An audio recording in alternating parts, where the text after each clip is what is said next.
Well, a vigil is scheduled tonight in memory of this woman. She is Jennifer Harris, the mother of 6, was the manager at an East Point McDonald's when she was stabbed to death.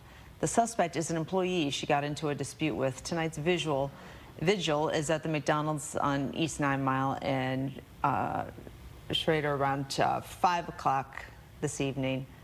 So that story just was so painful to see, and to see her children just devastated. So stories like that leave us wondering how a disagreement can turn deadly.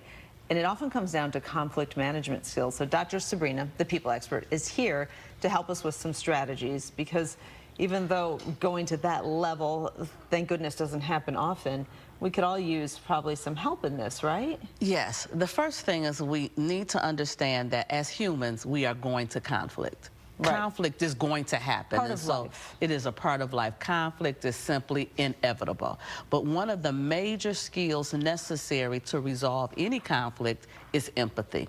That is the first skill that we must begin to embrace and learn how to navigate.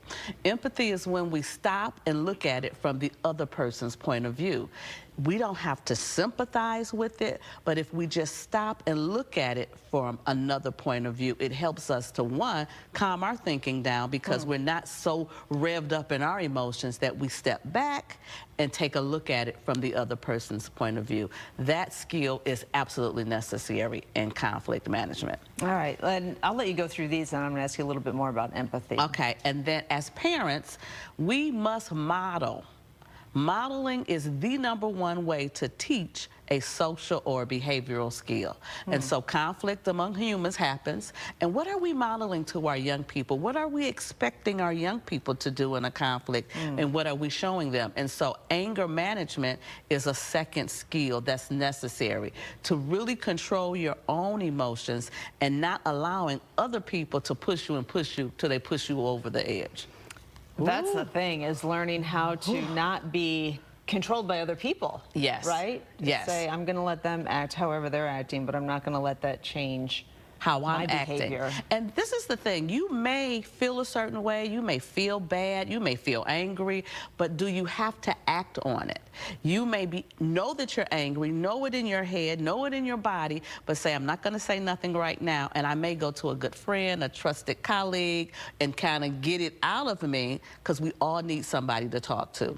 And then the last piece is problem solving. Problem solving encompasses some things. One, you need to identify what the problem actually is.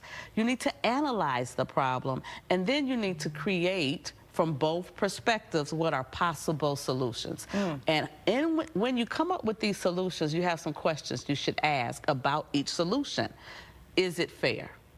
Is it safe? How will people feel about it, and will it actually work? When you begin to go down that list of things, some of the things you put on the list automatically go out the door.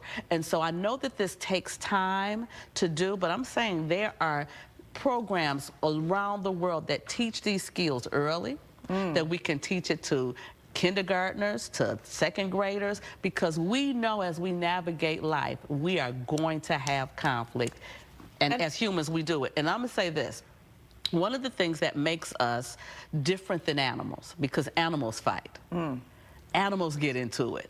But the thing that gives us dominion over the animals is our intellect. So I used to tell my son all the time when he would have issues, show me you can think.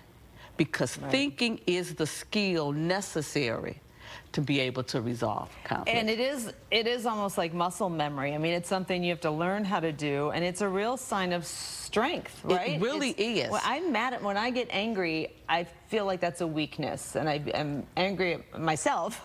That you got angry. That I got angry, because anger that's a weakness. Anger itself is not the weakness. It's how we act on it. Okay. Is the weakness. Okay. Because as humans, we are going to have emotions. Right. Up and down. It's a part of life. However, how you act on it is what you control. Gotcha. Okay, good stuff, Dr. Sabrina. It's so important. We could talk a lot about this, and maybe we can continue to have this conversation, and maybe take each one of those, like just learning how to have empathy. How to empathize. That's anger management. That we kind of need to learn how to do all on its own. So we'll continue to tackle it. Yes.